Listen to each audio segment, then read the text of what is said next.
Assalamualaikum warahmatullahi wabarakatuh. Waalaikumsalam warahmatullahi wabarakatuh. Bismillahi walhamdulillah. Wassalatu wassalamu ala sayyidina Rasulillah wa ala alihi wa sahbihi wa mawalah. La hawla wa la quwwata illa billah, amma ba'du. Saudara-saudara kaum muslimin yang berbahagia, di dalam kehidupan ini kita senantiasa mengambil iktibar, contoh dan teladan dari orang-orang sebelum kita. Itu sebabnya kepada baginda Nabi kita Muhammad sallallahu alaihi wasallam Allah Subhanahu wa taala menjelaskan cerita para nabi sebelum beliau dalam ayat "Tsumma naqussu 'alaika min amba'ir rusuli ma nusabbitu bihi fu'adak." Demikianlah kami ceritakan kepadamu wahai Muhammad sebagian dari kisah para rasul-rasul sebelum kamu yang dengan itu akan memperkuat hatimu, meneguhkan keyakinanmu dan memantapkan pendirianmu. Inilah manfaatnya belajar dari sejarah. Jadi jangankan kita, baginda Nabi sendiri pun oleh Allah Subhanahu wa taala diceritakan sejarah para nabi sebelum beliau yang dimusuhi oleh umatnya, yang dicaci maki oleh kaumnya, yang terusir dari kampung halamannya, bahkan sampai ada yang terbunuh oleh umatnya. Itu seluruhnya merupakan iktibar manusabbitu bihi fu'adak, untuk memantapkan langkahmu, meneguhkan keyakinanmu dan menguatkan pendirianmu menghadapi perjuangan ini. Sehubungan dengan itu, pada pertemuan kali ini Al-Fakir ingin menyampaikan satu cuplikan kecil dari kehidupan seorang sahabat utama baginda Nabi, yaitu Sayyidina Umar ibn al-Khattab radhiyallahu anhu. Beliau adalah Umar bin Khattab bin Nufail bin Abdul Uzza dari suku Quraisy golongan Bani Adi. Perawakannya tinggi, kekar dan gagah, melambangkan sifatnya yang pemberani, tegas, dan tidak pernah kenal takut kepada siapapun. Sebelum mendapat hidayah, Umar bin Khattab termasuk orang yang berdiri di barisan orang-orang yang memusuhi umat Islam. Ia terperangkap dalam tradisi jahiliyah, di mana gemar berperang dan bermabuk-mabukan juga merupakan hal-hal yang pernah dilaksanakan dalam kehidupannya sebelum beliau masuk ke dalam agama Islam. Oleh karena itu, dalam kehidupan beragama, hidayah merupakan sesuatu yang penting. Bagaimanapun banyaknya dosa dan kesalahan yang telah dilakukan oleh seseorang, tidak seharusnya menyebabkan ia putus asa dari rahmah Allah. Sebaliknya, bagaimanapun banyak kebajikan dan kebaikan yang sudah dikerjakannya, tidak perlu membuat dia besar hati, puas, bangga, apalagi menjadi lalai karenanya. Sebab kita belum tahu akan bagaimana ujung perjalanan dari kehidupan kita ini. Saudara-saudara, kisahnya pun masuk Islam merupakan peristiwa yang menarik. Pada satu hari, dengan pedang terhunus, Umar bin Khattab menuju Darul Arqam, tempat di mana baginda Nabi biasa berkumpul dengan para sahabat. Melihat mukanya yang beringas, matanya yang nanar, orang sudah menyangka dan mengerti ini tentu akan terjadi pembunuhan. Dalam perjalanan menuju Darul Arqam, Umar bertemu dengan Nu'aim bin Abdullah. Nu'aim bertanya, "Ya Umar, mau kemana ente?" "Mau membunuh itu, si murtad itu," kata. "Si murtad yang mana?" Yang mana lagi? Itu yang memecah belah kita, yang menghina berhala-berhala kita, yang menjelek-jelekkan nenek moyang dan keturunan kita. Siapa lagi kalau bukan Muhammad? Kata Nuaim Umar, enggak salah. Tidak salah lagi. Salah Umar. Salah kenapa? Apa kamu enggak malu? Kamu mau pergi membunuh Muhammad, sementara adikmu sendiri Fatimah, dia sudah termasuk salah seorang pengikut Muhammad. Mendengar ini, muka yang memang tadinya sudah marah dan merah, tambah jadi kelabu. Bukan main mangkelnya Umar bin Khattab. Orang lain dia musuhi, orang lain dia kejar-kejar. Ini malah adiknya sendiri menjadi pengikut dari baginda Nabi. Tidak jadi menuju Darul Arqam, dia berangkat ke rumah adiknya Fatimah. Adapun di rumah Fatimah sedang berkumpul Fatimah, suaminya Sa'id bin Zaid, dan seorang sahabat Habbab ibnul Arad. Mereka sedang membaca Quran. Waktu itu Quran belum lagi dijilid macam sekarang.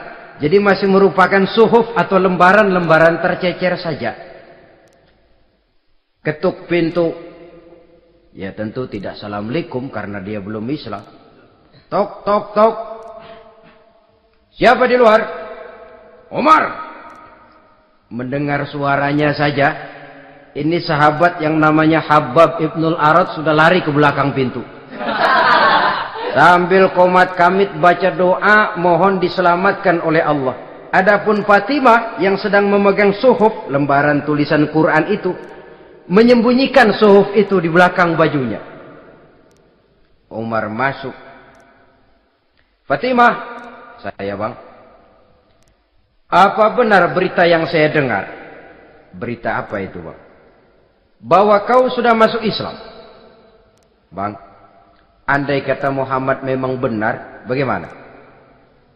Sudahlah, jangan belit-belit. Jawab saja, kau masuk Islam benar atau tidak? Ya. Saudara hadirin, begitu dikatakan iya, tangannya langsung melayang, menampar muka adiknya ini, sehingga mengalir darah dari hidungnya. Suaminya Sa'id bin Zaid yang mencoba melindungi istrinya, dipegang lehernya, dibanting, luki dadanya. Oh ini jawara ini.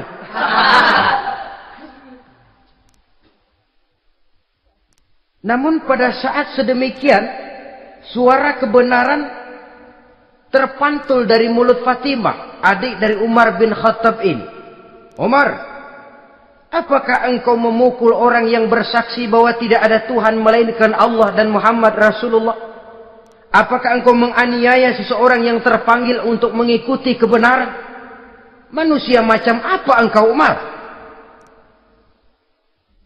Saudara, memang dia orang keras, tapi hatinya mudah menerima kebenaran.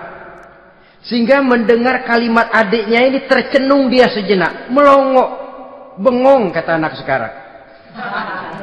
Ini kalau tidak karena keyakinan yang mantap, tidak mungkin orang ini, anak adik saya ini bicara macam begini. Umar, mengapa engkau memukul orang yang bersaksi bahwa tidak ada Tuhan melainkan Allah dan Muhammad Rasulullah? Mengapa engkau pukul orang yang mengikuti kebenaran, menerima hidayah dari Allah? Begitu yakin dan mantapnya, walaupun di tengah satu hal yang sangat menakutkan. Siapa yang tidak takut orang Quraisy berhadapan dengan Umar bin Khattab yang dikenal sebagai singa padang pasir pada waktu itu? Malahan dia termasuk salah seorang jagoan di tradisi masyarakat jahiliyah itu. Ada satu pasar yang namanya pasar Ukaz. Tiap tahun di pasar itu diadakan pesta. Pertama pertandingan syair. Jadi penyair waktu itu jadi kebanggaan. Syair-syair yang menang itu digantung di dinding Ka'bah. Jadi setiap suku akan bangga kalau mempunyai ahli syair yang hebat. Nah, lalu diadakan juga lah perlombaan balap kuda, memanah, termasuk gulat. Lah Umar ini tiap kali pertarungan mesti menang. Belum pernah ada yang berhasil mengalahkan dia. Jawara. Saudara-saudara, mendengar adiknya begitu mantap hatinya, apalagi ketika adiknya berkata begitu, suhuf, lembaran yang disembunyikan di belakang bajunya tersembul. Apa yang kau sembunyikan di balik bajumu itu? Suhuf. Apa suhuf itu? Lembaran Al-Quran. Coba saya lihat.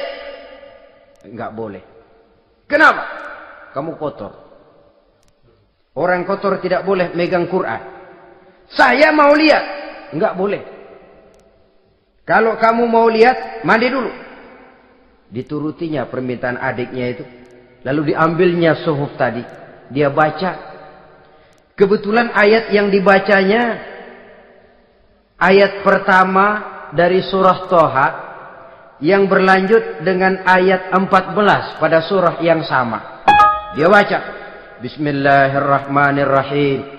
Toha, ma anzalna ilaikal Qur'ana litashqa illa tazkiratan liman yakhsha. Toha, tidaklah aku turunkan Al-Quran ini untuk bikin sukar manusia, melainkan merupakan pengingat bagi orang-orang yang takut kepada Allah. Lalu pada ayat ke-14, Innani anallahu la ilaha illa ana fa'budni. Sesungguhnya akulah Allah, tidak ada Tuhan melainkan aku, maka hendaknya hanya kepadakulah kamu menyembah. Wa aqimis sholata li dzikri, dirikanlah salat untuk mengingat aku. Inna sa'ata atiyatun akadu ukhfiha litujza kullu nafsin ma tas'a. Sesungguhnya kiamat itu pasti akan datang, yang sengaja waktunya kami tidak beritahukan kepada kamu semua, untuk kami balas segala setiap orang tentang apa saja yang telah mereka lakukan dalam kehidupan di dunia ini. Setelah membaca ayat ini, gemetar tangannya. Ah, ini sih nggak main-main ini. Ini belum pernah saya baca ajaran semacam ini. Tidak patut orang yang mempunyai kitab suci semacam ini dimusuhi. Ini sesuatu yang benar, tergetar jiwanya. Hei, Fatimah, Muhammad di mana Muhammad? Saya tidak akan memberitahu kepada kamu. Di mana? Saya tidak akan memberitahu. Lebih baik kau bunuh saya kalau memang maksudmu mau mencelakakan Muhammad. Sama sekali saya tidak akan mencelakakan dia, Fatimah. Kasih tahu saja, di mana dia? Darul Arqam. Bergegas dia menuju Darul Arqam. Di dalam Nabi memang sedang kumpul dengan para sahabat.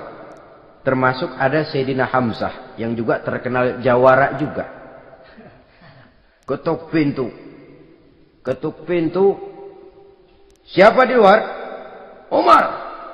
Di dalam ini geger sebagian sahabat. Umar datang ini pasti bencana. Umar datang, wah, kalau istilah kampung, kerok dan urusan.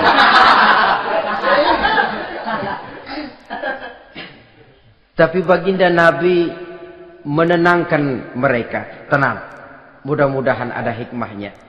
Sayyidina Hamzah tampil, bukakan dia pintu.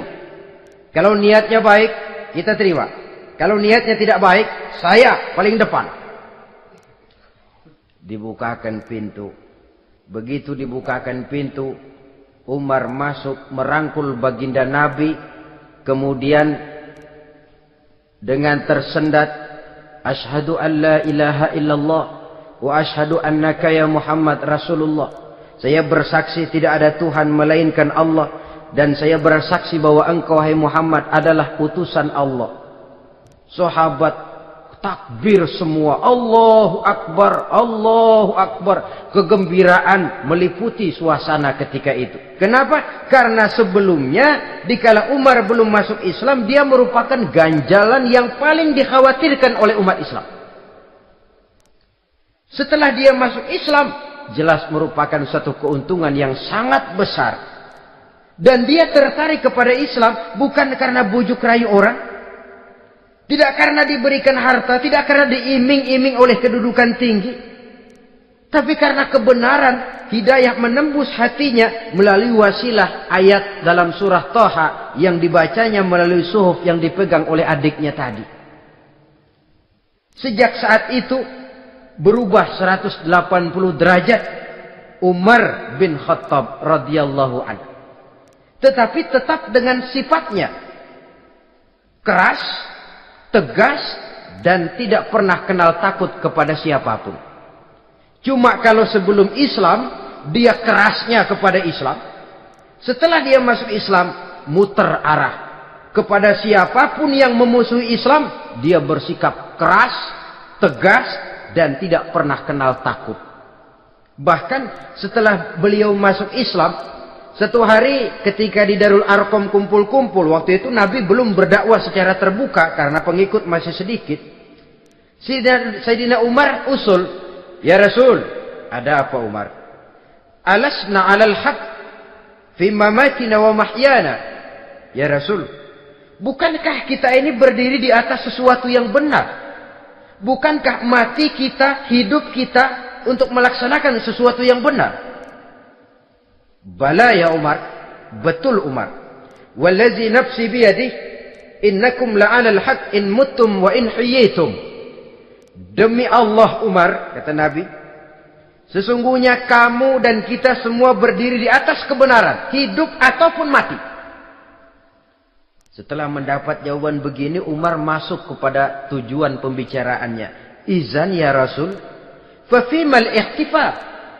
Kalau memang begitu ya Rasul, kalau memang kita yakin kita berdiri di atas kebenaran, kita hidup karena kebenaran, kita mati pun memperjuangkan kebenaran, fafimal ikhtifar. Kenapa mesti ngumpet-ngumpet? Kenapa harus sembunyi-sembunyi? Wallazi ba'asaka bil haqq, demi Allah ya Rasul, la takhrujanna wa la nakhrujanna ma'ak. Tuhan harus keluar menyampaikan Islam ini secara terbuka, dan kami akan mendampingi Tuhan dengan segenap jiwa dan raga. Sekali masuk Islam gak tanggung-tanggung. Yang kayak begini ini yang kita perlukan sekarang ini. Begitu masuk Islam, nggak tanggung seluruhnya, jiwa dan raganya masuk Islam. Beliau yang pertama kali mengajukan ide, kenapa harus dakwah sembunyi ya Rasul? Wong kita berdiri di atas kebenaran, memperjuangkan sesuatu yang hak. Kalau kita mati, kita pun mati membela kebenaran. Kenapa mesti fafimal ikhtifa? Kenapa harus sembunyi-sembunyi? Mulai sekarang mari keluar ya Rasul, saya akan dampingi Tuhan, nyawa taruhannya. Saudara hadirin yang saya hormati, selalu dia tempat-tempat yang pernah dia melaksanakan maksiat sebelum dia Islam, selalu dia kunjungi sampai dia berkata, tidak ada tempat yang pernah saya melakukan kesalahan sebelum saya Islam yang harus saya tutupi dengan kebajikan setelah saya Islam sekarang ini. Bahkan ada satu riwayat menjelaskan beliau itu yang tinggi badannya, kekar perawakannya, gemetar orang ngadepin dia. Tapi beliau sendiri sangat mudah gemetar kalau sudah mendengar ayat-ayat Allah.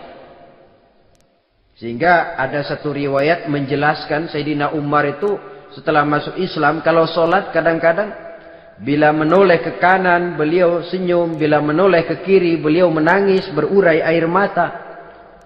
Ada orang bertanya, ya Umar, kenapa menengok ke kanan kau senyum, ke kiri kau menangis? Itulah kalau saya ingat jahilnya saya sebelum Islam. Adapun bila saya menoleh ke arah sebelah kanan, saya tersenyum. Teringat betapa dulu saya membuat berhala dari korma. Saya tumpuk-tumpuk, saya susun begitu.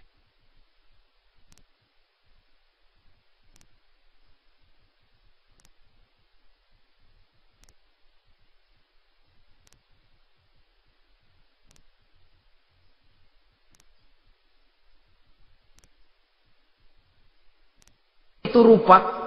Setelah saya sembah, saya makan itu korma. Gagah betul saya waktu itu, sampai Tuhan pun saya makan. Adapun kalau saya menoleh ke kiri, teringat putri kesayangan saya yang terbawa oleh tradisi jahiliyah, takut menanggung aib, merasa malu mempunyai anak perempuan sampai dia terkubur hidup-hidup. Berurai air mata saya mengingat semua itu. Padahal Nabi sudah memberikan jaminan. Sebab saudara, jangan lupa, orang kafir masuk Islam, dalam Islam itu dihitung dari bayi lagi. Dari nol, itulah untungnya. Jadi misalnya sudah 60 tahun, dari kecil sampai 60 tahun kafir. Umur 61 masuk Islam. Nah, sejak umur 61 itulah yang dihisab oleh Allah. 60 tahun ke bawah gratis bersih pemutihan. Istimewa betul. Tapi jangan lalu diniatin, gua kafir aja Nanti sudah tua-tua mau giliran mati baru Islam. Itu diniatin lain. Ini yang karena faktor hidayah, saudara-saudara. Nah, cintanya kepada baginda Nabi luar biasa. Dalam setiap pertempuran beliau selalu di front terdepan. Bahkan demikian cintanya sampai ketika hari di mana baginda Nabi wafat, saudara-saudara. Disampaikan berita wafat Nabi kepada Umar ini. Ya Umar, baginda Nabi sudah wafat. Kamu ngomong apa? Baginda Nabi sudah wafat. Bukan sedih, nyabut pedang, keluar matanya melotot. Siapa yang bilang Muhammad mati, saya tabas batang lehernya. Begitu cintanya beliau kepada baginda Nabi, sampai-sampai nggak menerima kalau Nabi wafat. Taruhlah nggak bisa mati bersamaan, bolehlah mati beriring-iring saja barangkali maksudnya. Saudara-saudara, cabut pedang, kelayaban kemana-mana. Ayo, siapa ngomong Muhammad mati, saya tebas batang lehernya. Sampai bertemu dengan Sayyidina Umar, Sayyidina Abu Bakar. Di tempat orang banyak, Sayyidina Abu Bakar yang bijaksana ini pidato.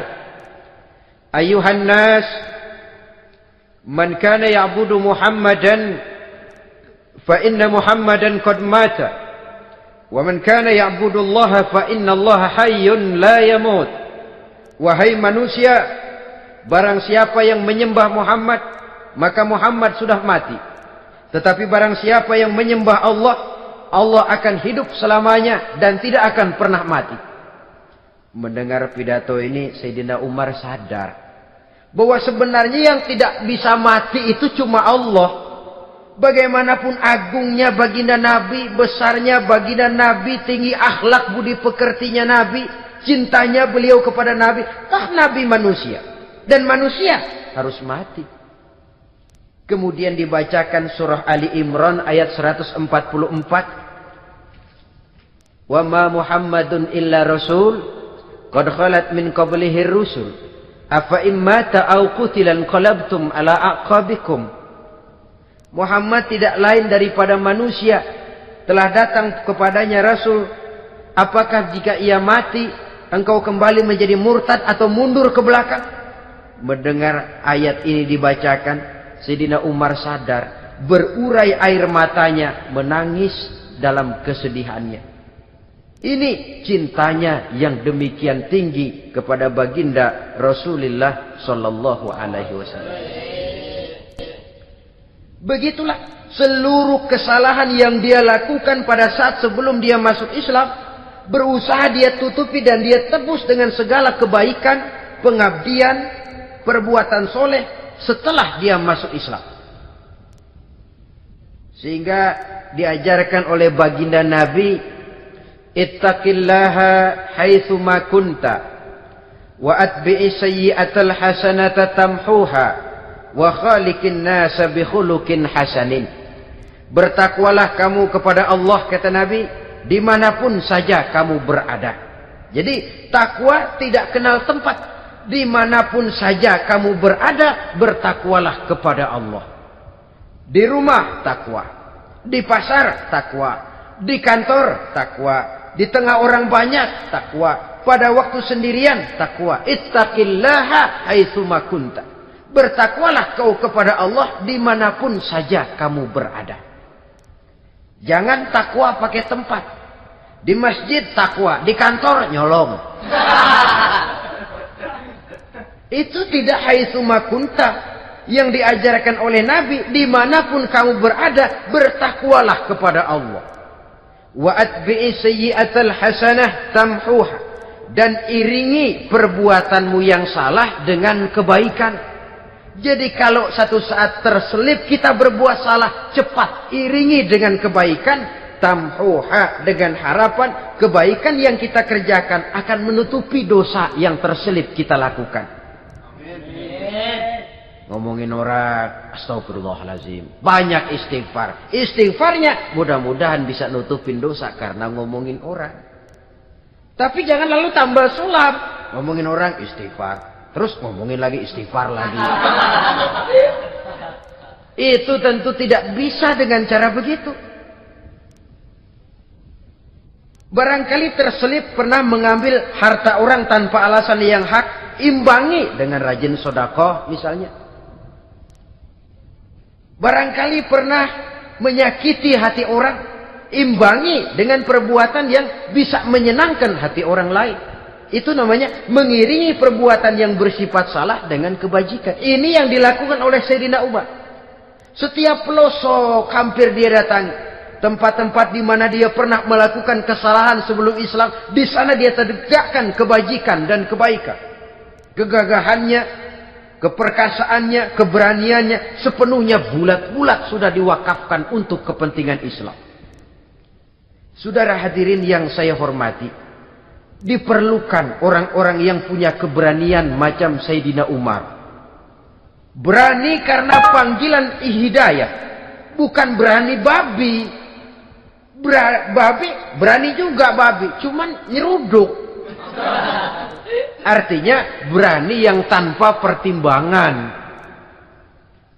Berani yang tanpa pertimbangan pada akhirnya akan menyulitkan kita sendiri. Beliau gagah, beliau berani, beliau punya kekuatan, beliau punya wewenang. Dan itu dimanfaatkannya untuk menjadi backing baginda Nabi kita Muhammad sallallahu alaihi wasallam. La takhrujanna wa la nakhrujanna ma'ak ya Rasul. Ya Rasul, keluar, sampaikan dakwah secara terbuka. Saya akan mendampingi Tuhan. Jika ada yang ganggu Tuhan, saya paling depan. Backing yang mendampingi Rasul untuk menyampaikan risalah Islamiyah ini. Saudara hadirin yang saya hormati, wa khaliqin nasa bi khuluqin hasanin, kata Nabi. Dan pergaulilah manusia dengan akhlak yang baik. Karena dengan ini kau bisa mengambil hati orang. Dalam hadis lain katakan, innakum la tas'una an-nasa bi amwalikum walakin yas'uhum minkum bastul wajhi wa husnul khuluq.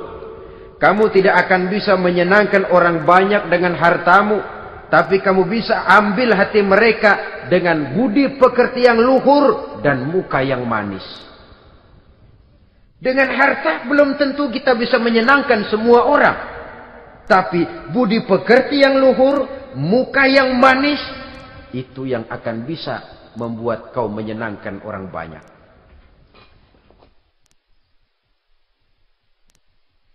Setelah baginda Rasul wafat, pernah ketika berkumpul, Sayyidina Abu Bakar berkata kepada Sayyidina Umar, "Ya Umar, saya baiat kamu untuk menjadi khalifah." Jawab beliau, "Sayalah yang akan membaiat Tuan. Tapi Anda lebih utama dari saya Umar. Keutamaan saya akan saya berikan kepada Tuan untuk mendukung kekhalifahan Tuan."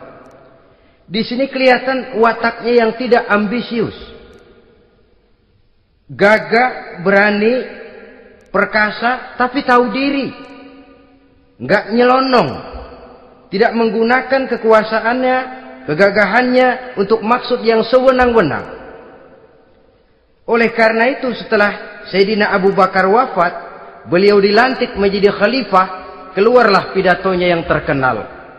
Ayuhan nas, inni qad wullitu alaikum walastu bi khairikum. Hai manusia, aku telah dipilih menjadi pemimpin kamu. padahal aku bukanlah orang yang terbaik di antara kamu. Kalau tidaklah karena aku melihat keutamaan, keteguhan yang dapat melindungi kalian, berat rasanya aku memikul amanah ini. Sebab apa? Alangkah beratnya menunggu datangnya perhitungan di akhirat nanti terhadap Umar. Ini yang jadi motifnya memegang jabatan khalifah. Sungguh berat bagi Umar menunggu datangnya saat perhitungan. Sehingga seolah-olah kalau bisalah jadi Umar bin Khattab saja, jangan jadi khalifah kalau bisa. Tapi moya umat sudah kadang memilih. Sehingga benar kalau dalam satu hadis Nabi pernah mengajarkan jangan memberikan satu jabatan kepada orang yang memintanya. Sebab orang kalau sudah minta jabatan, apalagi pakai jilat-jilat, pakai upeti-upeti, tentu ada tendensinya. Ada batu di balik udang. Kalau udang di balik batu kan mungkin nggak kelihatan, tapi kalau batu di balik udang kelihatan betul itu. Ada maunya, ambisinya. Jangan memberikan satu jabatan kepada orang yang memintanya. Seakan di batinnya Sayyidina Umar menyesali. Kenapa Umar nggak jadi Umar saja, kok mau jadi khalifah gitu. Alangkah berat perhitungan buat saya di akhirat nanti. Nah, setelah jadi khalifah, sebagai satu i'tibar, saya akan mencoba mengemukakan beberapa sifatnya yang menonjol untuk pelajaran buat kita semua. Pertama, sikapnya terhadap keluarganya setelah beliau menjadi khalifah. Kedudukan sebagai keluarga Umar bin Khattab bukan merupakan kedudukan istimewa. Itu ditanamkan betul kepada keluarganya. Jangan karena bapakmu khalifah, lalu mentang-mentang anak khalifah kau merasa dapat fasilitas, merasa bisa berbuat semau-maumu, kau harus punya tanggung jawab dan beban moral, memberikan contoh yang lebih baik kepada rakyat. Ini yang ditekankan kepada keluarganya. Kalau beliau mau mengeluarkan undang-undang, undang-undang itu lebih dahulu dibicarakan di tengah keluarganya, kumpul anak-anaknya. Ini akan ada undang-undang begini. Siapa di antara kalian mau mentaati, persilakan. Yang tidak pun persilakan. Tapi saya ingatkan, kalau ada dari keluarga Umar yang melanggar peraturan yang saya keluarkan ini, saya akan menghukumnya 2 kali lipat karena dia keluarga saya. Menghukumnya 2 kali lipat karena dia keluarga saya. Jadi bukan mentang-mentang anak babe lalu kebal hukum. Tidak. Siapa yang di antara kalian melanggar peraturan ini, akan aku kenakan hukuman 2 kali lipat karena dia keluargaku. Nah, saudara hadirin yang saya hormati, lalu berwibawa, dijaga betul keluarganya. Suatu hari beliau datang ke rumah putranya Abdullah bin Umar. Ketika masuk dilihatnya Abdullah bin Umar sedang makan daging. Makan daging. Merah muka Umar. Mentang-mentang anak khalifah ya. Mentang-mentang anak Amirul Mukminin ya, kamu makan daging. Lihat tuh rakyat kita masih banyak yang kelaparan, makan daging, makan roti keras. Padahal itu halal. Sesuatu yang diperoleh dengan usahanya sendiri. Tetapi begitu hati-hatinya Umar untuk menjaga pandangan orang. Keluarga khalifah merupakan beban moral sebab akan dijadikan contoh oleh rakyatnya. Mentang-mentang anak khalifah ya, makan daging. Lihat tuh rakyat, roti keras digarotin. Lain saat beliau pergi ke satu pasar. Di situ dilihat ada sapi gemuk-gemuk. Tempat lain sapinya kurus-kurus. Tanya, ini yang gemuk-gemuk sapi siapa? Sapi Abdullah bin Umar. Sapi anaknya. Panggil Abdullah bin Umar, suruh sini. Datang anaknya itu. Abdullah bin Umar, bagaimana ceritanya sampai ini? Begini, Bapak. Dahulu itu dengan uang saya beli sapi kurus-kurus. Lalu saya rawat. Saya berikan upah orang untuk merawat sapi-sapi itu. Sampai sekarang dia menjadi gemuk.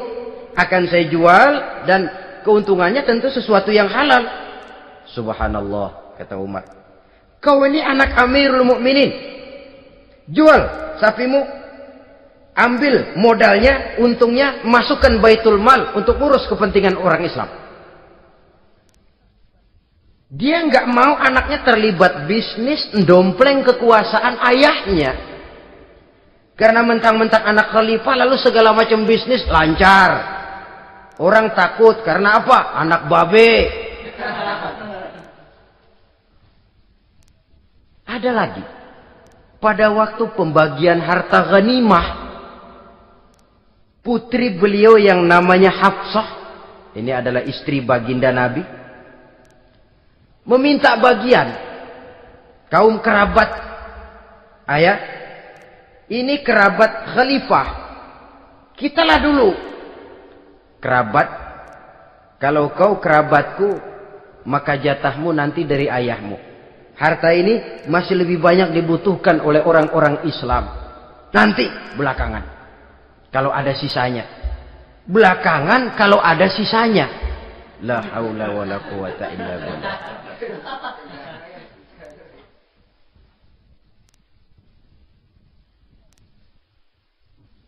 Saudara hadirin, itu terhadap keluarganya. Kemudian apa sifat-sifat yang menonjol dari kepemimpinannya? Pertama, kesederhanaannya. Beliaulah satu-satunya khalifah, Amirul Mukminin, setingkat presiden kalau sekarang, yang punya jubah cuma 2 dan 1 pun punya anaknya. Tambelan lagi. Pernah sholat Jumat terlambat. Beliau naik mimbar untuk khutbah, sebelumnya minta maaf dulu. Saudara-saudara, maaf saya terlambat nungguin baju kering. Seorang khalifah nungguin baju kering. Sederhana dalam kehidupannya. Mari kita ambil satu cerita lagi. Pada waktu beliau jadi khalifah, yang diangkat jadi gubernur di Mesir adalah Amr bin As. Amr bin As hidupnya lebih mirip kaisar. Istananya besar, pakaiannya bagus-bagus. Nah, yang paling mengganggu pikiran Amr bin As, di sebelah istananya ini ada gubuk reot, kepunyaan orang Yahudi lagi. Ini nggak pantas bener, masa di samping istana gubernur ada gubuk reot. Orang Yahudi lagi yang punya. Ini mesti, udah, bikin saja rencana, panggil dinas tata kota, bikin planning. Di sini mau dibangun masjid, proyek negara. Bikin gambarnya, susun anggarannya, tender. Saudara-saudara, si Yahudi yang punya gubuk reot dipanggil. Yahudi, ada apa, Pak? Kamu tahu nggak? Enggak. Iya, memang belum saya kasih tahu.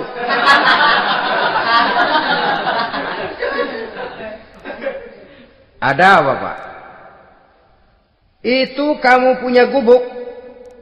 Tahu? Kena proyek. Proyek apa, Pak? Kami mau bangun masjid besar di situ.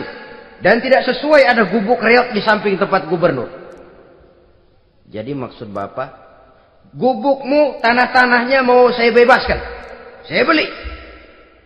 Enggak mau, Pak. Saya enggak mau jual. Saya bayar 2 kali lipat. Enggak mau. 3 kali lipat. 6 kali lipat juga enggak mau, Pak. Saya dari muda peres keringat banting tulang cuma segitu-gitunya, Pak, tempat saya tinggal. Gubuk reot sama tanahnya sedikit. Makmur saya, Pak, cuma rumah sama sumur.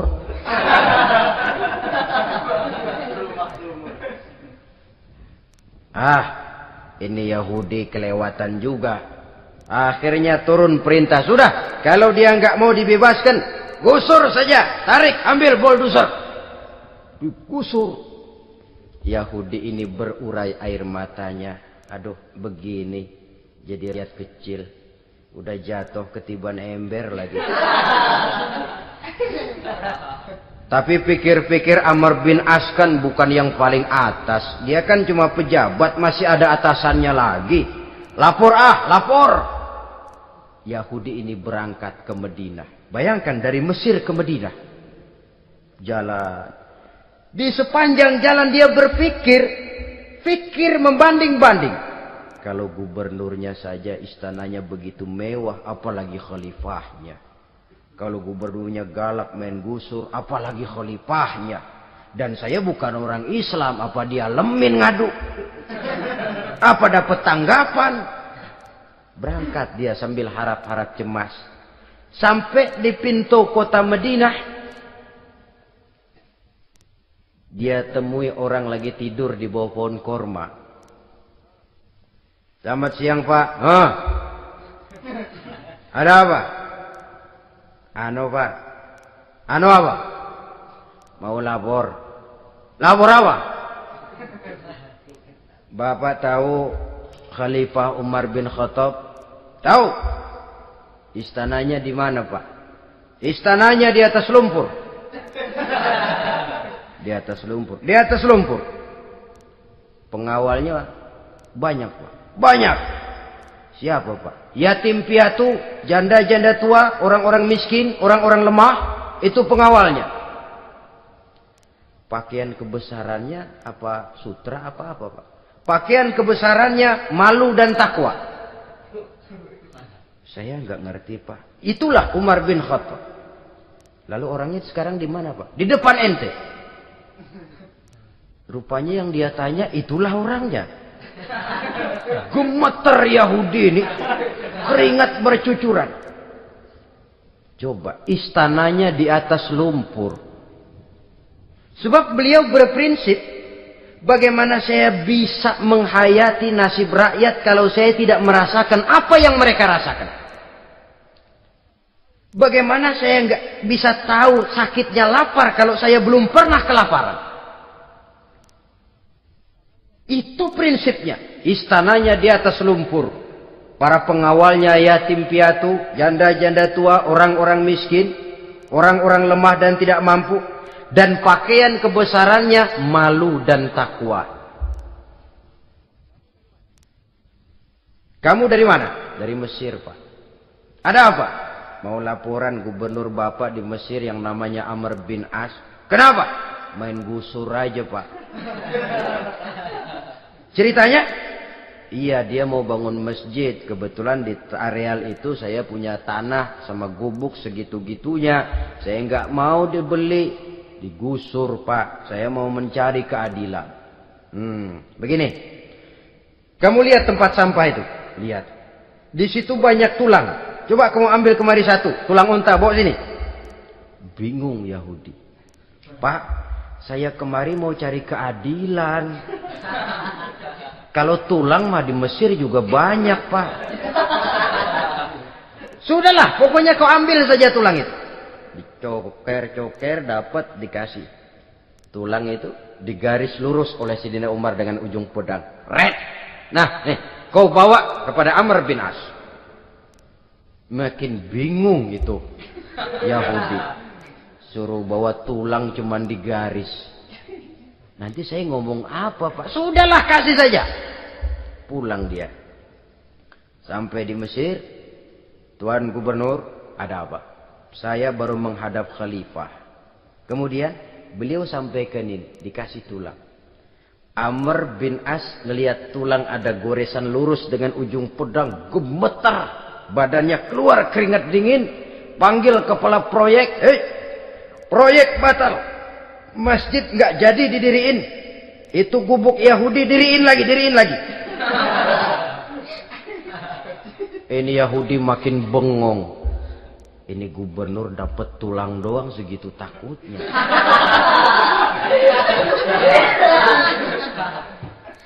Ada apa sebenarnya Tuan Gubernur? Kamu tahu? Ini nasihat pahit buat saya dari Amirul Mukminin Umar bin Khattab. Seolah-olah beliau bilang, "Hai Amr bin As, jangan mentang-mentang sedang berkuasa ya. Pada suatu saat kau akan jadi tulang-tulang kayak begini. Maka mumpung kamu masih hidup dan berkuasa, berlaku lurus dan adillah kamu seperti lurusnya garis di atas tulang ini. Red. Lurus, adil, jangan bengkok. Sebab kalau kamu bengkok, nanti aku yang luruskan pakai pedangku. Siapa yang enggak ngeper digituin. Sampai akhirnya apa? Kata si Yahudi, Pak, kalau begitu Islam adil ya. Adil. Kalau gitu biarin dah, Pak. Tanah saya.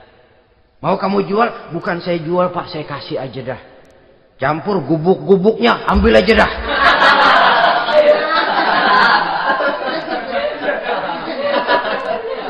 Masuk Islam si Yahudi ini oleh karena keadilan dari Umar bin Khattab. Begitulah kesederhanaan hidupnya. Sampai saudara, yang ironi betul,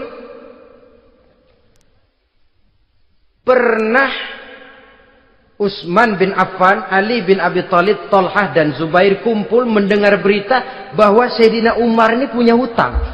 Bayangkan, seorang khalifah untuk melangsungkan hidupnya sampai punya hutang. Padahal Baitul Mal di bawah kekuasaannya.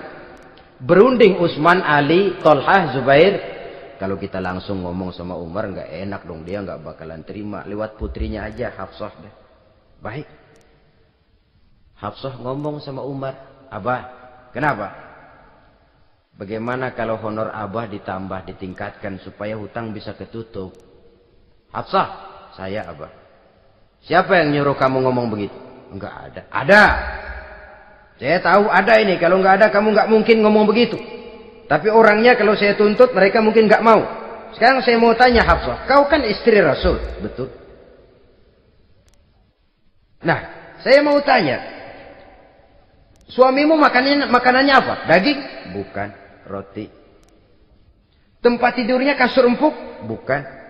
Kain kasar yang kalau musim panas kami bentangkan, kalau musim dingin separuh buat tidur, separuh buat selimut. Pakaian yang dibelikan untukmu berapa banyaknya? Cuma 2. Nah, itu guru saya. Orang yang paling saya cintai, dan itu yang saya ikuti. Bahkan setelah beliau wafat, Sayyidina Umar ini, hutangnya ditanggungkan kepada anaknya Abdullah bin Umar, dan itu pun dilunasi dengan menjual rumahnya. Sehingga rumahnya itu disebut Darul Qadha, rumah bayar hutang. Begitu kesederhanaannya. Jadi nggak pakai aji mumpung jadi khalifah, lalu kayak ikan gurita, tangan yang mana aja megang. Itu kan mental monyet. Monyet itu kan begitu.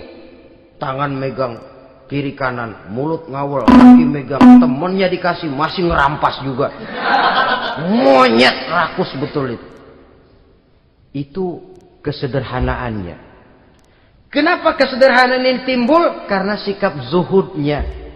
Zuhud itu tarkud dunia li ajlil akhirah. Orang yang mengambil dunia hanya yang diperlukan dengan lebih mengutamakan kehidupan akhirat. Watak zuhudnya yang sangat menonjol. Dialah pahlawan yang paling berani di medan perang. Dialah imam yang paling khusyuk di masjid. Dan tidak jarang kalau sholat sendiri, begitu membaca ayat yang menceritakan neraka, nangis berurai air matanya. Saudara hadirin ma'asyiral muslimin rahimakumullah. Jadi kesederhanaan dan kezuhudan ini bukan lewat teori disampaikan oleh Umar, bukan lewat penataran seluruh aparat, tidak, lewat contoh konkret. Inilah saya, contoh sederhana dan zuhud. Bagaimana saya akan bisa merasakan penderitaan kalau saya sendiri tidak pernah menderita? Bagaimana saya akan tahu sakitnya lapar kalau saya belum pernah kelaparan? Maka tanpa penataran, tanpa upgrading segala macam, berhasil karena prinsip keteladanan. Beliau jadi contoh utama. Dan sumber utamanya tentu tidak lain karena contoh dari baginda Nabi besar Muhammad sallallahu alaihi wasallam. 2, sederhana. Yang kedua, zuhud. Yang ketiga, sifat yang menonjol dari kekhalifahannya adalah adil. Kalau sudah bicara soal hukum, dia tidak pernah kenal kompromi. Adalah seorang pemuka Nasrani masuk Islam. Namanya Jabalah bin Aiham. Ketika dia bikin haji, kain ihramnya keinjak orang Arab yang hitam. Badui. Jengkel. Dia merasa bekas tokoh. Enak aja nih orang udah jelek nginjak lagi. Ditempeleng orang tadi. Orang ini lapor kepada Umar. Panggil Jabalah bin Aiham. Panggil. Kau ditampar? Betul Khalifah. Tampar dia. Tampar lagi. Dipukul orang itu. Di depan Sayyidina Umar. Jadi tidak karena kau ini bekas kepala suku, kau ini bekas orang terhormat, lalu ada kebijaksanaan yang tidak bijaksana. Kebijaksanaan yang akhirnya jadi tidak bijaksana. Dan itu memang sudah dimulai dengan memblokir keluarganya. Tidak satu keluarganya pun yang boleh mempunyai perasaan bahwa menjadi keluarga khalifah merupakan fasilitas dan keuntungan. Kau jangan makan di atas punggungku. Kau jangan menikmati fasilitas di atas keringatku. Dan tidak ada keinginan mewariskan jabatan khalifah kepada anak-anaknya. Pernah beliau musyawarah, saya bingung, kenapa khalifah? Gubernur Kufah ini sulit nyari orang. Diangkat yang lemah, rakyat ngeluh. Diangkat yang keras, rakyat juga ngeluh. Ada calon khalifah. Kalau ini mah nggak salah lagi nih buat gubernur Kufah. Siapa? Abdullah bin Umar. Anak beliau sendiri. Melotot matanya. Jangan macam-macam kau. Cukup satu orang Umar memegang jabatan ini. Kalau berhasil, kami keluarga Umar sudah merasakannya. Kalau gagal, cukup kegagalan seorang Umar. Tidak berusaha mengorbitkan anaknya. Wah, anak babeh diangkat jadi jadi ano. Tidak, malah diblokir. Cari yang lain. Tapi Abdullah bin Umar cukup syarat ya khalifah. Dia orang bertakwa dan soleh. Yang takwa dan soleh bukan cuma anak Umar. Anak orang lain juga banyak yang takwa dan soleh. Itu prinsipnya. Sehingga ketegasannya ini membuat orang jadi sungkan. Dan tidak seorang pun berani kirim-kirim upeti hadiah. Pernah itu ada pejabat dari Azerbaijan kirim makanan. Kue, mending apa? Kue. Gitu dicicipi enak. Enak juga ya kue ini. Enak khalifah. Ini di sana apa makan rakyat biasa? Bukan. Ini makanan orang-orang fit. Nah, dibungkus lagi itu kue. Dibungkus. Ontamu mana? Di luar. Ambil, bawa pulang, serahkan lagi kepada gubernur di sana, kasih tahu salam dari Umar bin Khattab. Kenyangkan dulu rakyat dengan makanan seperti ini. Kita belakangan. Jadi kalau rakyat lapar, saya orang pertama yang akan merasakan kelaparan. Tapi kalau rakyat makmur, biarlah saya menjadi orang terakhir yang kenyang. Kan bagus prinsip itu. Jikalau rakyat kelaparan, saya akan jadi orang pertama yang merasakan lapar. Tapi kalau rakyat makmur, biar saya jadi orang terakhir yang kenyang. Jangan dibalik. Pada saat rakyat kelaparan, dia kekenyangan. Dan selanjutnya, sikap keadilannya ini, saudara-saudara, menyebabkan hukum lalu jadi berwibawa. Pernah, beliau jalan-jalan di lorong kota Madinah. Di tempat yang namanya Harah bersama Aslam. Ada ibu-ibu, anaknya nangis. Lapar ma. Sabar, dikit lagi matang katanya. Emang tuh ibu lagi ngerebus. Bunyi, air ngegulak. Luguk. Umar lihati dari jauh. Belum juga matang. Nih anak dari nangis, lapar, sampai capek nangis, sampai tidur. Anak tidur, Umar samperin. Bu, emang masak apa sih kok nggak bisa matang? Saya nggak masak apa-apa tuan. Itu pating kerubuk apa? Ketika dibuka ya cuma air saja. Subhanallah, ibu sudah ngebohongi anak ibu sendiri.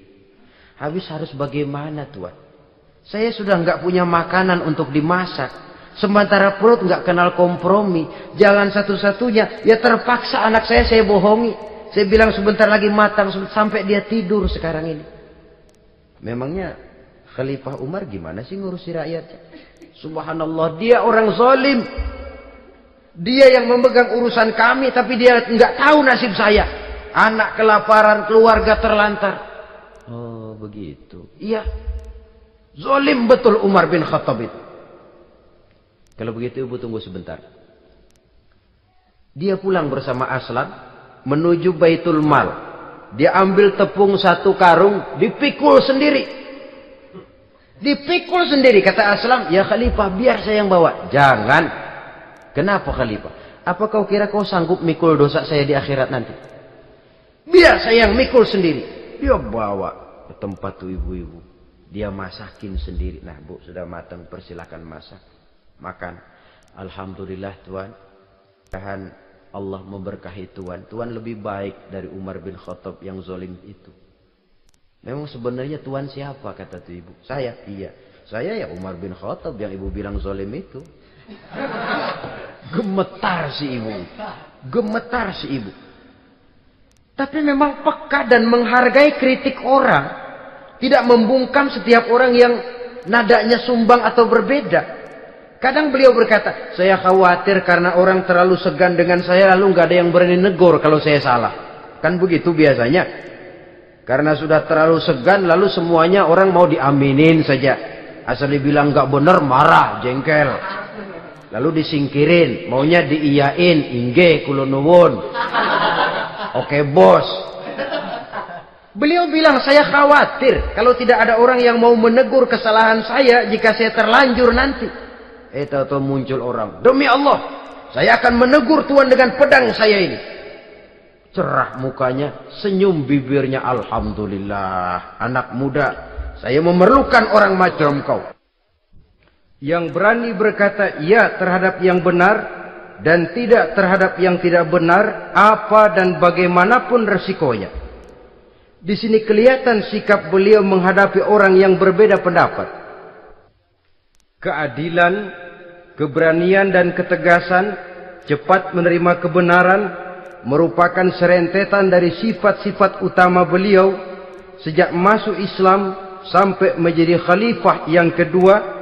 Bahkan dengan jasa beliau, Islam kemudian tersebar, menembus dinding Jazirah Arabia, memasuki Bizantium dan Persia, sehingga beliau juga dikenal sebagai periode Al-Futuhat Al-Islamiyah. Nah, saudara-saudara, inilah cuplikan kecil dari kehidupan seorang agung dan besar yang memang sangat terbatas kata-kata untuk melukiskan kebesaran itu. Namun yang secuplik ini mudah-mudahan menjadi sumbangan moral dalam rangka kita memperbaiki diri menuju kehidupan yang lebih baik. Terima kasih banyak atas segala perhatian. Mohon maaf atas segala kekurangan. Usikum wa nafsi bitaqwallah. Wassalamualaikum warahmatullahi wabarakatuh.